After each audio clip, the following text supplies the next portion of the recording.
So இன்ஸ்டாகிராமில் புதுசாக இல்லை, இன்ஸ்டாகிராமில் ஒரு கும்பல் இருக்குது.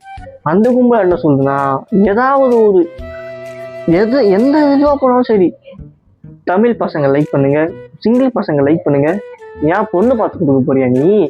அதுவும் அந்த கமெண்ட்டை போட்டு ஃபுல்லாக ஒரு பொண்ணு ஐடியா தான் இருக்கும். அந்த பொண்ணு ஐடிக்குள்ளே போய் பார்த்தீங்கன்னா அது ஃபேக் ஐடியா தான் இருக்கும். யாரும் அந்த மாதிரி ஐடியா பார்த்து நம்பி ஏமாறாதீங்க. சொல்லதை கேட்டுக்கிட்டு இருக்காங்க கரெக்டாக. இதெல்லாம் நீங்கள் இன்ஸ்டாகிராமில் பண்ணுறீங்கன்னா நான் ஒத்துக்கிறேன், நானும் பண்ணியிருக்கேன் அந்தமாரி. இதெல்லாம் நீங்கள் இன்ஸ்டாகிராமில் அந்தமாரினா அந்தமாரி கிடையாதுப்பா. அதுவும் இல்லாமல் எவனோ ஒருத்தன் ஃபன்னியாக வீடியோ போட்டுப்பான், கொஞ்சம் அதிகமான ஃபாலோவர்ஸாகவே இருக்கலாம், ஃபன்னியான வீடியோ போட்டுருக்கலாம். இவர் ஃபேன்ஸ் எல்லாம் லைக் பண்ணுங்க, அவர் ஃபேன்ஸ் எல்லாம் இந்த இதுவும் லைக் பண்ணுங்க. இந்த பையனோட fans assemble here, fans button. அவங்க ஃபேன்ஸாக அவங்க ரீல்ஸ்க்கு லைக் போட போகிறாங்க. உங்கள் கமெண்ட்டுக்கு லைக் போட்டோன்னு என்ன அவசியம் இருக்குது? எதுக்கு போட்டு என்ன தெரிஞ்சிக்க போகிறீங்க? அவங்களுடைய ஃபேன்ஸ் நீங்கள் அவங்களுடைய ஃபாலோவர்ஸில் போய் பாருங்கள், அவங்க லைக் போட்டுருக்காங்க அதில் போய் பாருங்கள்.